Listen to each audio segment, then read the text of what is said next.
कश्मीर में सब लोग जानते हैं कि दुल्लत साहब का रिलेशनशिप जो अब्दुल्ला के साथ रहा है, he is been very close, वो एक फैमिली मेंबर जैसे हैं। अब देखिए उनसे जो बात निकल गई है उसमें क्या है, उनने ये कहा है कि जो फारूक साहब है प्राइवेटली वो सपोर्ट कर रहे थे कि एब्रोगेशन होना चाहिए। उनको इस चीज़ का दुख था, अफसोस था कि बीजेपी इंडियन सरकार ने उनको ऑन बोर्ड नहीं लाया।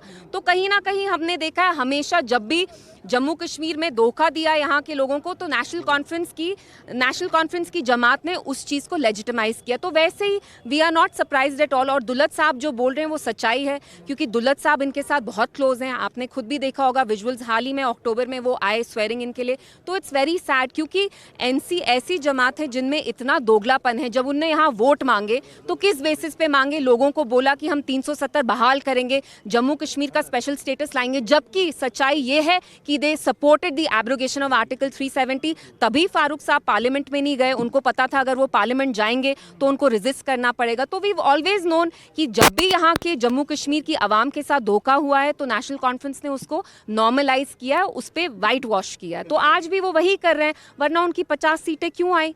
अनऑफिशियली तो उनकी बीजेपी के साथ ऑलरेडी अलायंस चल रही है, एक बहुत अच्छी अंडरस्टैंडिंग है उनकी बीजेपी के साथ। जिस तरह से पीडीपी का कोर एजेंडा रहा है कि पाकिस्तान और इंडिया के बीच में कश्मीर को लेकर मुज़ाकरात चले, और काफ़ी बार मुफ्ती मोहम्मद साहब ने भी उस पर जो है बोला है, लेकिन अभी हालिया जो है एक इंटरव्यू में आर्मी चीफ का कहना है, पाकिस्तान आर्मी चीफ का कहना है कि वो कश्मीर के जो मिलिटेंट्स हैं उनको सपोर्ट करते हैं। देखिए, I don't want to divert, I know channels को यहाँ टीआरपी चाहिए होती है, तो आप पाकिस्तान के सवाल कहीं ना कहीं ठूस के ले आते हैं।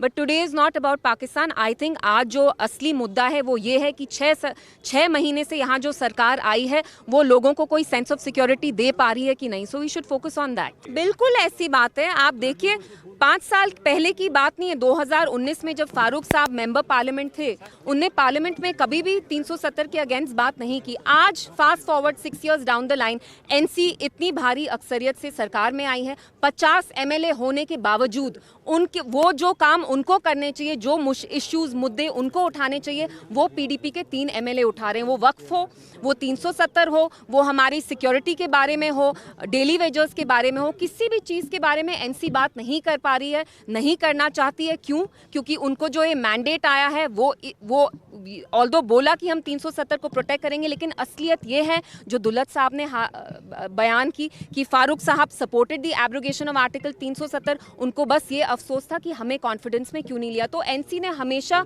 डबल स्टैंडर्ड, डबल पॉलिसी की है, and that is been exposed today. तो कल की हियरिंग को आप कैसे मानते हैं, जो कल यहाँ पर सुप्रीम कोर्ट में वक्फ को लेकर हियरिंग हुई? लेकिन कोर्ट ने शायद ये भी बोला कि आप जैसे हिंदू जैसे टेम्पल्स में आप चाहेंगे, will you be comfortable if we institute Muslim members in the board? So vice versa. So we have high hopes from the judiciary. After all judiciary ही हमारा लास्ट रिकोर्स है। कहीं ना कहीं हमें जुडिशरी के दरवाजे ही खटखटाने पड़ेंगे। And as Kashmiri Muslims I think we will also have to protest, because जो इंडिया में पूरे मुल्क में अभी मुस्लिम्स हैं, they are looking at Kashmiri Muslims, they are also looking at the government here. The government, NC government might have let the Muslims of India down, but as Kashmiri Muslims we are not going to let our fellow Muslims down. We are going to peacefully protest against this Waqf Act, which is to disempower Muslims, and it's a sinister act.